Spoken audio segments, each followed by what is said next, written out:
Brundit პირდაპირ ეთერში დეკანოს გიორგი მამალაძის სასამართლო დასკვნით ეტაპზეა ბრალდების და დაცვის მხარეების დასკვნითი სიტყვებია დარჩენილი დღეს ბრალდების მხარე წარსდგა სასამართლო პროცესზე და მიხეილ რამიშვილმა ადვოკატმა გააკეთა ასეთი განცხადება რომ პროკურატურამ სასამართლოში 10 ტომი მაკულატურა მოიტანა მიხეილ რამიშვილია ახლა ჩვენი სტუმარი ბატონ მიხეილ მაკულატურაა ყველაფერი ანუ არც ერთი ტომი არც ერთი ფურცელი ბრალდების მხარეს ვერ დაეხმარება იმის მტკიცებაში, რასაც ის ამტკიცებს პროცესის დასაწყისიდანვე. პირველ რიგში მოგესალმებით. რა თქმა უნდა, მე თავიდანვე ვიდახოდი, რომ წინასწარ გამოძიების პერიოდში ეს მართლა მაკულატურა იყო, იმიტომ რომ არანაირი უტყუარი მტკიცებულებები არ არსებობდა, რომ მაგით წაყენებული ბრალის საფუძვლებაზე ყოფილიყო საუბარი. ეხლა თუ გავითვალისწინებთ, რომ სასამართლოში დაიკითხნენ მოწმეები და გამოკვლეული იყო ეს ვალდებულება არის თავიდან ბოლომდე, შემიძლია გითხრათ, რომ თვით სასამართლო პროცესის პერიოდში მოწმეების მხრიდან აბსოლუტურად არაფერი ამდაგვარი არ ეთქვა, რომლითაც თქვათ ბრალდების მხარე ესე მყარად შეიძლება დღეს ყოფილიყო და თავის მხრიდან წაყენებული ბრალდების საფუძვლიანობაზე ჭვერავის არ გაჩენოდა. ეს არის უსაფუძვლო და მე თავიდანვე ვიდახოდი, რომ ამ საქმეს არანაირი საფუძველი არ ქონდა, რაც ბრალი წაუყენეს მამა გიორგის. ბატონ მიხეილ, რაზე დგას ბრალდების მხარე? ვინაიდან პროცესი დახურულია, ჩვენ მხოლოდ თქვენი და მხარეების მიერ გამოტანილი დასკვნებით ან განცხადებებით შეგვიძლია ვიმსჯელოთ. რა არის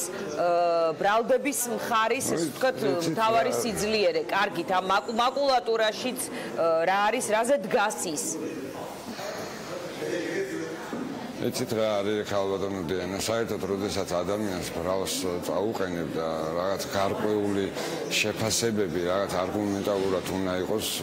მყარი, აი ელემენტარულად რომ კონდეს თქვათ არსებობა мотивაციას, იგივე ანგარებას, იგივე თქვათ ციანიდის შეძენის პროცესს, იგივე გამოკვლეული და დადასტურებული უნდა ყოფილიყო თუ სად შეიძინა ვისგან. ეს იცით რა არის, რომ არაფერზე არ არის დამყარებული, ეს არის უბრალოდ ერთადერთი мотивация აქ გააჩნია სახელმწიფო ბრალდებას ის თავიდანვე რომ არასწორად ანხორციელებდა ამ ყველაფერს, აი ამ არასწორი განხორციელებული და არასწორი უსაფუძვლო ბრალდება როგორღაც რამენაირი ფორმით ცდილობენ რომ აი გაამყარონ და მე შემიძლია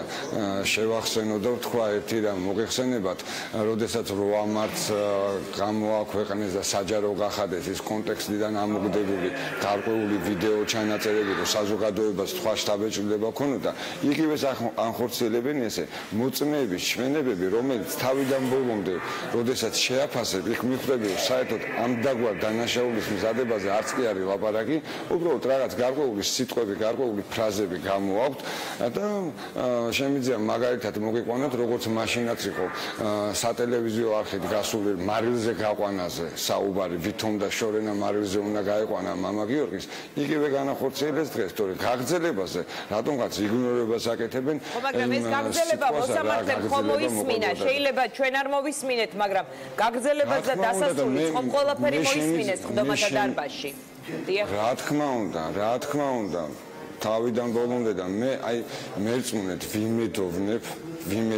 და არ მინდა რომ ჩემი იმედები არ გამართლდეს, რომ მოსამართლე იქნება სახემართლა სამართლიანი გადაწყვეტილების თავისი შინაგანი რწმენით, მე ამას მთელი პასუხისგებლობით ვაცხადებ, იმიტომ რომ მე ყველაფერს დეტალურად ვუყურებ და ყველაფერს დეტალურად ვისმენ, ვინ რას იძახის, ვის რისკენ მიყავს ეს ყველაფერი და ძალიან კარგად ვხედავ მე მოსამართლის პოზიციას და მე ვიმედოვნებ, რომ მოსამართლე იქნება მართლად აი ესეთი გადაწყვეტილების გამომტანი, რომელსაც ქვია გამამართლებელი განაჩენი და ეს იქნება სახერო სასამართლო არსებობს და თუ გვინდა რომ ჩვენი არსებობს, ეს მოსამართლის პასუხისგებლობაზე იქნება დამოკიდებული, იმიტომ რომ კიდე ერთხელ ვიმეორებ, დღეს დასკვნითი სიტყვა ესეთი ზოგადი თავიანთი შეფასებებით რაღაცა გაურკვეველი პირების მოყვანით და გაურკვეველი რაღაცა კონტექსტებიდან ამოგლეჯილი ფაქტებით საუბარი ძალიან რთული არის, მით უმეტეს, როდესაც სასულიერო პირზე არის ლაპარაკი და საუბარი ამ შემთხვევაში საპატრიარქოს და ეკლესიის მიმართ როდესაც ხდება, ცოტა ძალიან დიდი სიფრთხილე უნდა გამოეხატა თვითონ სახელმწიფოს და გამოძიებასაც და ესეთი კუთხით არ უნდა წაიყვანოთ, რომ ხალხს გაჩენოდა ესეთი დამოკიდებულება, რომ ესეთი იგნორირება გაუკეთდეს. ბატონ მიხეილ, ბრალდების მხარის ყველაზე ძლიერი მხარე ეს მოწმე ირაკლი მამალაძეა და მისი ჩვენებები? იცით რა არის, თუ ვიმიჯელებთ წინასწარ გამოძიების პერიოდში მიცემულ ჩვენებას და სასამართლოში როგორც ისაუბრა მე ირაკლი მამალაძემ, შემიძლია გითხრათ, რომ ესეც კი არ არის საკმარისი ვარაუდის დონეზე, რომ ირაკლი მამალაძის ჩვენება ესეთი სიმყარის მქონე შეიძლება იყოს ბრალდების მხარისთვის რა. ეს არის აბსურდი თავიდან ბოლომდე. კარგით, თავარი მოკლედ ბრალი ფორმულირებულია საბრალდებო სიტყვაში, სწორედ ისე, როგორც იყო თავიდანვე, რომ ის ანგარების მიზნით გეგმავდა შორენა თეთრუაშვილის ციანიდით მოწამვლას. დიახ. ასეთი იყო რეზიუმე დღეს. ისევე დატოვეს ზავაში იმიტომ. ხო, ну ისე ასეთივე რეზიუმე იყო ძალიან აბსტრაქტული ანგარება, мотиваცია ძალიან გაუგებარი. იცით როგორი მიმართულებით მიდის ეს დასკვნითი სიტყვა, რომ აი თითქოს და მოსამართლეს უნდა დაანახონ როგორ უარყოფითი პიროვნება სასულიერო პირის. მაგის უფლება არავის არ გააჩნია იქიდან გამომდინარე, როდესაც თქვა შენ გავს უტყუარი მტკიცებულებები, მაგისთვის აღარ იქნება საჭირო მისი პიროვნების წარმოჩენა იმ კუთხით, როგორიც შენ გინდა, იმიტომ რომ უტყუარი მტკიცებულება თვითონ დაამტკიცებს მაგ პიროვნებას, რომელიც თქვა ამ შემთხვევაში დარჩათ შტაბეჭდილება, რომ ბრალდების მხარე აპელირებს თავის საბრალდებო სიტყვაში იმაზე, რომ მისი მორალური მხარე დეკანოზის ფლად კარგად არ გამოიყურებოდა მთელი ამ აი შეგროვებული მასალების მიხედვით. აი როგორც თავიდანვე იყო, ხო, აი როგორც თავიდანვე იყო ქალბატონო დიანა, აი ის კიდე ერთხელ ვიმეორებ. ამაზე სასულიერო პირებმა და მისმა მრევლმა და ვთქვათ სხვა საზრუნავია ალბათ ხომ ეს მისი მორალური მხარე. რა თქმა უნდა, ეს არ არის მარტო თქვა არა, იცით როგორი რაღაც არის ამ შემთხვევაში, როდესაც ადამიანის მორალურ მხარეზე ლაპარაკობ, ეს მაგის მორალური უფლებას შენ თვითონ უნდა გაგაჩნდეს, რომ მის მორალზე ილაპარაკო და მორალზე მაშინ ლაპარაკობენ, როდესაც მე კიდე ვიმეორებ, როდესაც შენ მართლა უტყუარად აგავს ისეთი შეფასებითი და ისეთი მტკიცებულებები, რომლებიც იმ პიროვნებას აღარ დაჭირდება ადჯერ და ორჯერ ილაპარაკო მის მორალურ გასაგებია. გაიგაცია თუ არა დეკანოზი გიორგი მამალაძე სასულიერო პირისთვის შესაფერისი ტერმინოლოგიით საუბრობს თუ არა და არ საუბრობს ნამდვილად ჩვენ ნახეთ ეს ჩანაწერები ეს არის თქვენ ამას ამბობთ სულ სხვა თემა მაგრამ ბრალდება ისეთი სუსტია რომ სწორედ აი მის აი მორალურ კატეგორიებზე აკეთებს აქცენტს ხო? იცით რა არის ამ შემთხვევაში ეხლა თუ ჩვენ სასულიერო პირებზე ვისაუბრებთ და მის ქცევაზე და საუბარზე და იერარქიულ მაღალმდგომ სასულიერო პირებსაც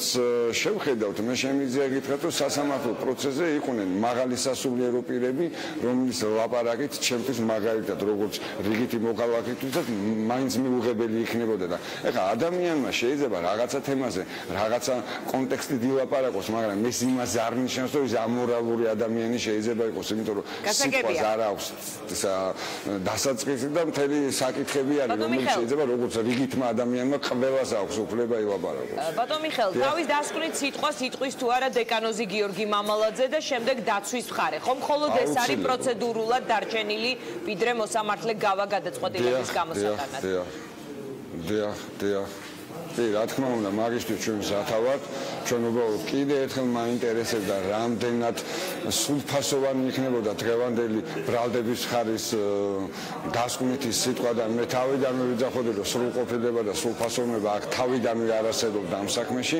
აქედან გამომდინარე ჩვენი პოზიციები გვაქვს აბსოლუტურად ჩვენი მიდგომა არ არის ზოგადი და პირადად ჩემი ზოგადი და რაღაც პატარა კონტექსტები ამოღებული თავიდან ბოლომდე ყველა ჩვენება რაც კი ძირითადია და ყველა იმ მოწმის მიერ გაჟღერებული ესა თუ ის ფაქტი დეტალურად იქნება მოსამართლისთვის მიწოდებული ჩვენი პოზიცია დაფიქსირებული იქნება მიუხედავად იმისა რომ დღეს ბრალდების მხარე რატომღაც ჩვენ ადვოკატებს სიცრუეში გვადანაშაულებდა რომ თითქოს და ჩვენ რაღაცა მოგონილ ვერსიებს ვთავაზობდით მოგონილი ვერსიები თვითონ მოიგონეს თავიდან ბოლომდე არ არსებობს ეგეთი ვერსია რომ მამა გიორგი მამალაძეს ანგარების მიზნით დომოდა შორენა თეთრუაშვილის მკვლელობა ან მისი სიცოცხლის ლიკვიდაცია. ეს კიდევ უფრო სიღრმისეულია იმის გათვალისწინებით, მის მიმართ და მის წინააღმდეგ ვის რას სურდა. და ესეც მე არაერთხელ მეკარდა რა იქნება მთავარი შიდა სამზარეულო და შიდა დაპირისპირება თვითონ უნდა ბოლო შეკითხვა მაქვს ასე ბატონ მიხეილ რა იქნება მთავარი რაზეც დაცვის სიტყვა დაცვის ხაზი იქნება აგებული ეს იქნება ბრალდების აი ამ მაკულატურაში თქვენთვის სასურველი ფრაგმენტების მოძიება ეს მაკულატურა თავიდან ჩემთვის სასარგებლო არის და მისაღები არის, იმიტომ რომ ამით არაფერი არ მტკიცდება და ეხლა რა უნდა ვამტკიცოთ ჩვენ. იცით რა არის, რომ ესეთ ბრალს რო უყენებ ადამიანს, ძალიან მყარად უნდა იყოს ყველაფერი ჩამოყალიბებული და პოზიცია, მით უმეტეს ეს ზოგადი ფრაზირებებით არ შეიძლება. იმიტომ რომ ადამიანის მორალური მხარე ამ შემთხვევაში ძალიან დიდი განცდის ქვეშ არის და მე მესმის ეხლა მაგათი პოზიცია რაც არის, მაგრამ ჩემთვის მიუღებელია და ჩვენ საწინააღმდეგოს და ყველაფერ ამას უკვე 1 სექტემბერს სასამართლოს წარუდგენდა სასამართლოსთვის და მოსამართლისთვის, რომელიც მე მგონია რომ იქნება სამართლიანი, უფრო სხვა სურათი იქნება უკვე მიღებული. დიდი მადლობა მიხეილ რამიშვილს, მაყურებელს კი ვეტყვი, რომ ეგრეთ წოდებული ციანიდის საქმე დასასრულს უახლოვდება. ბრალდების მხარემ წარმოთქვა თავის სიტყვა, წინ დარჩენილია თავად ბრალდებული სიტყვა, დაცვის მხარის სიტყვა პროცესი სექტემბრის დასაწყისში განახლდება და დიდი ალბათობით სექტემბერშივე დასრულდება, ვინაიდან აი ამ ორი სიტყვის შემდეგ უკვე სასამართლო გადაწყვეტილების გამოსატანად გამოვა და უბრუნდებით ამბავს, რითაც დავიწყეთ გადაცემა ავღანეთში